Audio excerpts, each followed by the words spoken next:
ഉളുപ്പുണ്ടോടാ കാക്കിക്കുപ്പായമിട്ട് ഇങ്ങനെ നടക്കാൻ? ഉളുപ്പുണ്ടോ എന്നാക്രോശിച്ചുകൊണ്ട് രക്ഷാകുലനായി KC വേണുഗോപാൽ മുഴുവൻ പോലീസുകാരെയും സാക്ഷി നിർത്തിക്കൊണ്ട് ചോദിക്കുന്ന ഒരു ഒന്നൊന്നര ചോദ്യമാണിത്. ഇതിനു മുൻപ് ഒരിക്കൽ പോലും ഇത്ര വിറപ്പിക്കുന്ന ഒരു KCയെ കണ്ടിട്ടില്ല എന്ന് തന്നെ പറയാം. സാധാരണ പുഞ്ചിരിച്ചുകൊണ്ട് സൗമ്യത്തോടെ കുറിക്കുകൊള്ളുന്ന മറുപടി നൽകുന്ന ഒരു KCയാണ് നമ്മൾ കണ്ടിട്ടുള്ളത്. എങ്കിൽ പോലും ഇത്ര കണ്ട് അടിഞ്ഞാടി സദസ്സിനെ ഇളക്കിമറിച്ച് പോലീസുകാരന്റെ പേരെടുത്ത് വെച്ച് നീ കുറിച്ചു വെച്ചോ എന്ന് കനത്ത താക്കീത് നൽകുന്ന ഒരു KCയെ ഇതാദ്യമായാണ് കേരളക്കര കാണുന്നത്. ഷാഫിക്ക് ഏറ്റ അടി ഓരോ കോൺഗ്രസുകാരനും ഇട്ടുകൊണ്ടുള്ളതാണ് എന്ന് ഇന്നലത്തെ കേരളം മുഴുവൻ കണ്ട പ്രതിഷേധത്തിലൂടെ നമുക്ക് കാണാൻ പറ്റി. അവിടെയാണ് ആശുപത്രിയിൽ പോയി ഷാഫിയെ കണ്ട സംസാരിച്ച ശേഷം KC വേണുഗോപാൽ മുന്നും പിന്നും നോക്കാതെ മുണ്ടും മടക്കി കുത്തി ഇറങ്ങിത്തിരിക്കുന്നത്. എന്തായാലും പോലീസിനെ വിറപ്പിച്ച KCയുടെ താണ്ഡവമാടൽ നമുക്കൊന്ന് കാണാം. പേരിൽ പ്രകടനം നടത്തിയവരെ അറ്റാക്ക് ചെയ്യും.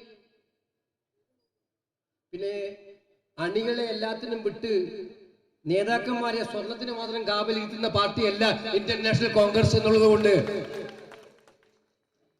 ഷാഫിയും DCC പ്രസിഡന്റും ഒക്കെ വന്നു ഇവിടെ അന്വേഷിക്കാൻ. ഞാൻ മനസ്സിലാക്കിയെടുത്തോളം നമ്മുടെ ജാഥക്ക് ഒരു 14,000 പേരുണ്ട്, അവരുടെ ജാഥക്ക് 50 പേര്. ഈ ഒരു DYSP എന്താ പേര്, സുനിൽ, ഇവിടെ അടുത്തുണ്ടെങ്കിൽ എഴുതി വെച്ചോ, ഞങ്ങളെ നോട്ട് ചെയ്ത് വെച്ചിട്ടുള്ള പുസ്തകത്തിൽ സുനിൽ എന്ന് പറയുന്ന DYSP. അതിലേക്ക് വരാം. DCC പ്രസിഡന്റും ഷാഫി മുമ്പോട്ട് നിൽക്കുമ്പോൾ ഷാഫി എന്നോട് പറയാൻ ബുദ്ധിമുട്ടാണെന്നും പറഞ്ഞു. 2000 പേരുടെ ജാഥ ഇവിടെ നിൽക്കുകയാണ്, ജാഥ മൂവ് ചെയ്യണം. അതും പോലീസിന്റെ പെർമിഷനോടുകൂടിയുള്ള ജാഥയാണ്, നടത്താൻ അനുവാദം കൊടുത്തിട്ടുള്ള നിയമപരമായിട്ടില്ല. DYSP പറയാണ്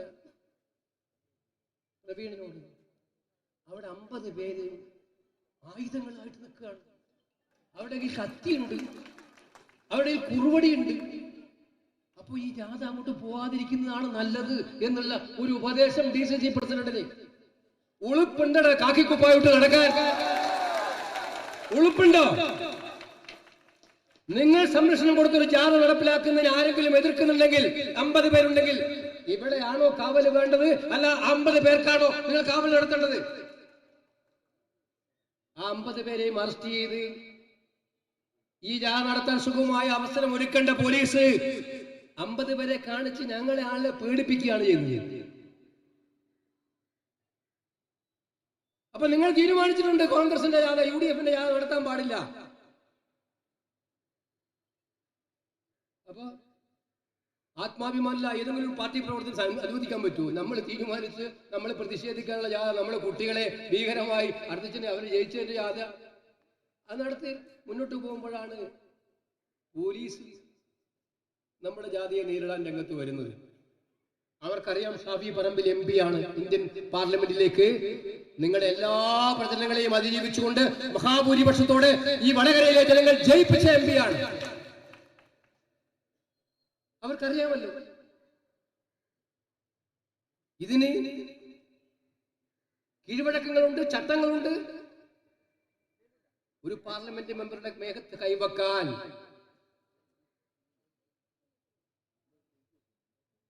ഒരു പോലീസുകാരന് കഴിയുന്ന സാഹചര്യം ഒരു കാരണവശാലും ഉണ്ടാകാൻ പാടില്ലാത്തതാണ്.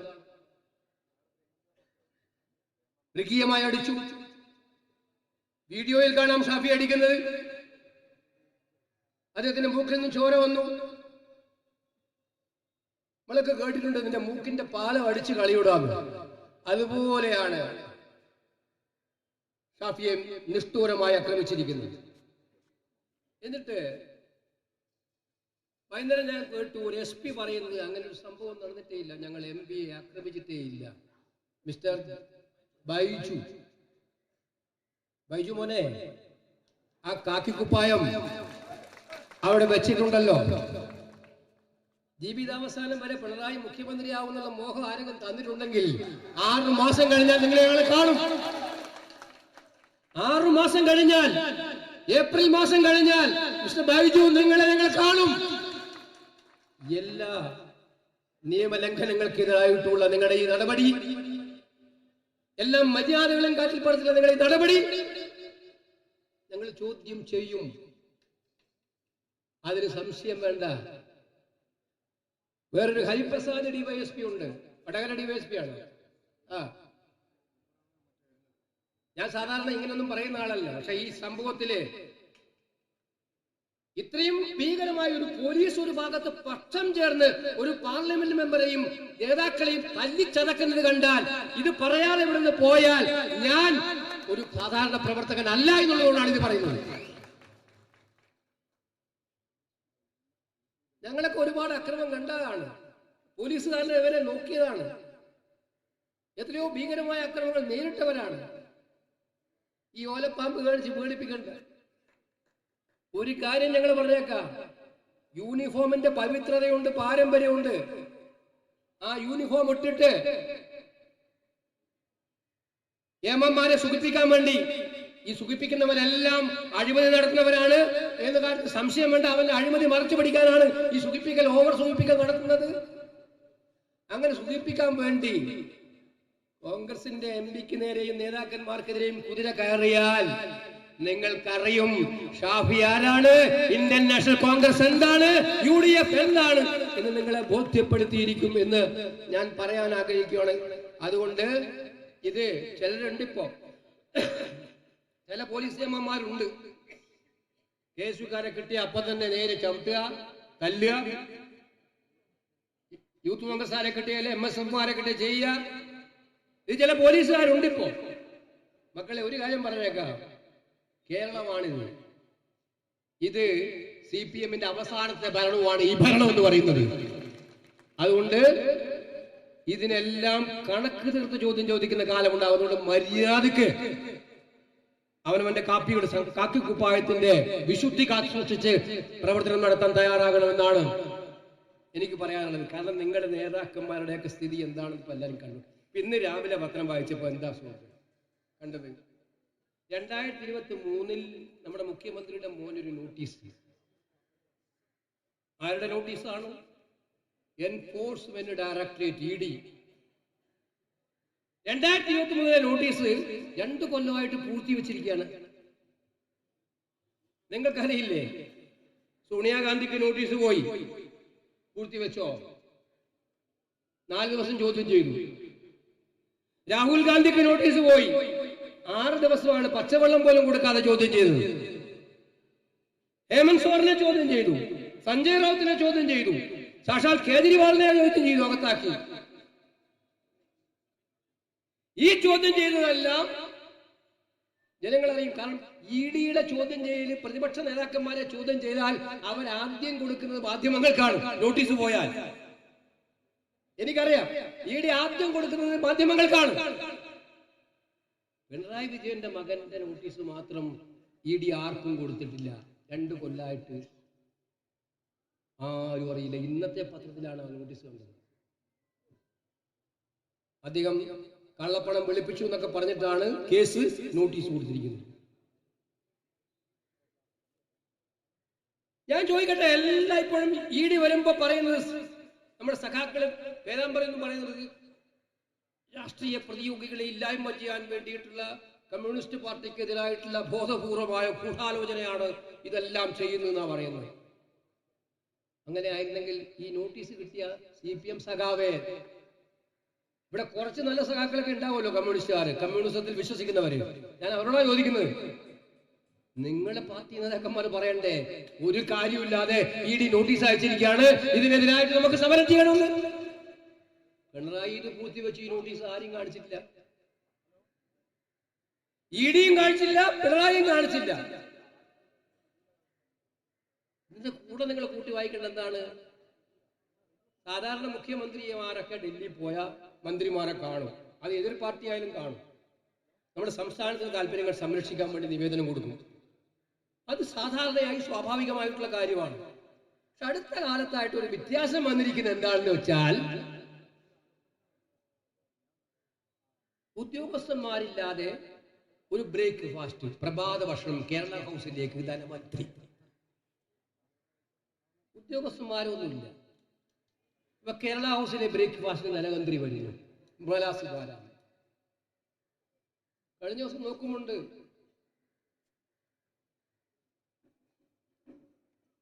ഈ നാടിനെ കുട്ടിച്ചോറാക്കാൻ, നാട്ടിലെ ജനങ്ങളെ വിഭജിക്കാൻ ഏറ്റവും കൂടുതൽ നേതൃത്വം കൊടുക്കുന്ന സാക്ഷാൽ കേന്ദ്ര ആഭ്യന്തരമന്ത്രി അമിത്ഷായുടെ മുന്നിൽ പഞ്ചപുച്ഛമടക്കി കേരളത്തിലെ മുഖ്യമന്ത്രി ഇങ്ങനെ കൈയും പിടിച്ചുകൊണ്ടിരിക്കുന്ന ചിത്രവും കണ്ടു കേരളീയർ.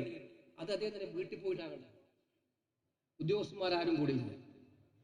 അപ്പൊ പതിവ് രീതികൾ തെറ്റിച്ച് കേന്ദ്രമന്ത്രിമാരെ കാണുന്നു.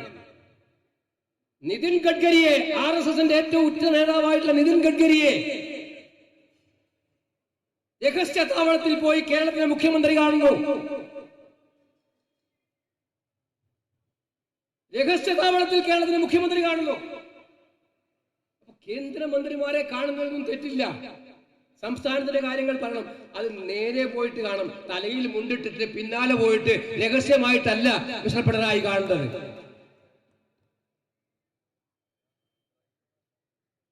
അതിനിടയിൽ SIR വന്നു, MABP പ്രതികരിച്ചു, രാജ്യത്തിലെ സകലമാന കമ്മ്യൂണിസ്റ്റുകാരടക്കം ഇന്ത്യ മുന്നണി മൊത്തം പ്രതികരിച്ചു. CPM മാത്രം ഒന്നും മിണ്ടിയില്ല. അല്ല, മുഖ്യമന്ത്രി പിണറായി വിജയൻ മാത്രം ഒന്നും മിണ്ടിയില്ല. എന്താ SIR അദ്ദേഹത്തിന്? അപ്പൊ കഴിഞ്ഞ കുറെ നാളുകളായിട്ട് BJPയുടെ കേന്ദ്ര ഗവൺമെന്റുമായിട്ട് ഏറ്റുമുട്ടാനുള്ള ഒരു സാഹചര്യത്തിലേക്കും പോകാൻ കേരള മുഖ്യമന്ത്രി പിണറായി വിജയൻ പോകാത്തതിന്റെ കാരണം എന്താണ് എന്ന് കേരളം ചോദിക്കുമ്പോഴാണ് 2 കൊല്ലക്കാലമായി പൂഴ്ത്തിവെച്ച ഈ നോട്ടീസിന്റെ വിവരം ഇന്ന് മാധ്യമങ്ങളിൽ വന്നിരിക്കുന്നത് എന്ന് നമ്മൾ മനസ്സിലാക്കണം. അപ്പൊ കേരള ജനതക്ക് അറിയാൻ താല്പര്യമുണ്ട്. മുഖ്യമന്ത്രിയുടെ മോനെ വെറുതെ പീഡിപ്പിക്കുന്നതാണെങ്കിൽ അത് തെറ്റല്ലേ? നമ്മളും കൂടി ചോദിക്കണ്ടേ, ഇങ്ങനെ മോനെ പീഡിപ്പിക്കാൻ പാടുണ്ടോ? അപ്പൊ പിണറായി അല്ലേ അത് പറയേണ്ടത് ആദ്യം? ഇതെന്താണ് കാര്യം, എന്താണ് സംഭവിച്ചത്? അത് പറയാൻ ആർജവം കാണിക്കണം, അത് പറയാൻ ആർജവം കാണിക്കണം. ഞാൻ പറഞ്ഞു വരുന്നത് അവസാനിപ്പിക്കുകയാണ്. 10 കൊല്ലം നിങ്ങൾക്ക് അവസരം കിട്ടിയിട്ട് നിങ്ങൾ കമ്മ്യൂണിസ്റ്റ് പാർട്ടി വളർത്താനല്ല നോക്കിയത്. ഈ ഭരണത്തിന്റെ തണലിൽ കിട്ടാവുന്നത് മുഴുവൻ നേടിയെടുത്ത് സമ്പത്തുണ്ടാക്കാൻ, കുടുംബത്തിന് സമ്പത്തുണ്ടാക്കാനാണ് നിങ്ങൾ ശ്രമിച്ചത്. അതിൽ ഫ്രസ്ട്രേഷൻ വന്നിരിക്കുന്ന, ഇത് കേട്ട് ഈ വിഷയങ്ങളെല്ലാം കണ്ട് ഇതിനെല്ലാം മാറ്റിമറിക്കാൻ ശ്രമിക്കുന്ന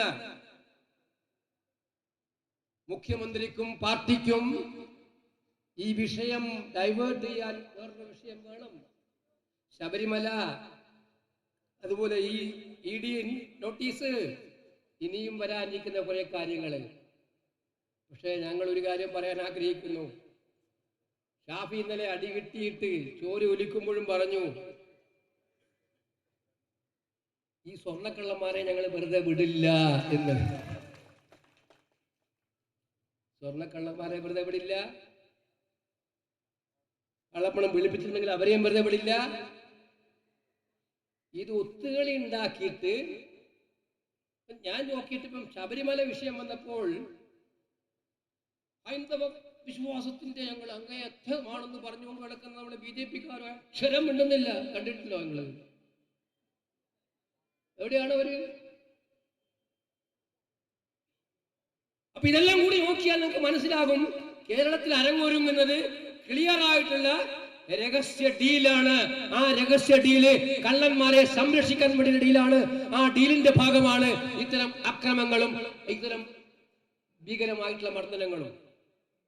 ഇതിൽ കണ്ട് പതറുന്നവരല്ല കോൺഗ്രസും ഐക്യജനാധിപത്യ മുന്നണിയും എന്ന് ഉറപ്പിച്ചു പറഞ്ഞുകൊണ്ട്, ഓരോ തുള്ളി ചോരയിൽ നിന്നും 1000 പേർ ഉയരുന്നു എന്ന് നിങ്ങൾ വിളിച്ച മുദ്രാവാക്യമാണെങ്കിൽ നിങ്ങളത് മറന്നുപോയിട്ടുണ്ടാകും. പക്ഷെ ഞങ്ങൾ ഇവിടെ പറയാൻ ആഗ്രഹിക്കുന്നു, ഞങ്ങളുടെ സഹോദരന്റെ ഓരോ തുള്ളി ചോരയ്ക്കും 1000 ഇരട്ടിയായി ശക്തമായിട്ടുള്ള വികാരവുമായി ഈ നാടിന്റെ യഥാർത്ഥമായിട്ടുള്ള സമ്പത്ത് സംരക്ഷിക്കാൻ, ഈ നാടിന്റെ യശസ് സംരക്ഷിക്കാൻ വേണ്ടിയുള്ള പോരാട്ടവുമായി ഞങ്ങൾ മുന്നോട്ട് പോകും എന്ന് മാത്രം സൂചിപ്പിച്ചുകൊണ്ട് ഈ സമ്മേളനം ഉദ്ഘാടനം ചെയ്യുന്നു. നമസ്കാരം. ജയ് ഹിന്ദ്.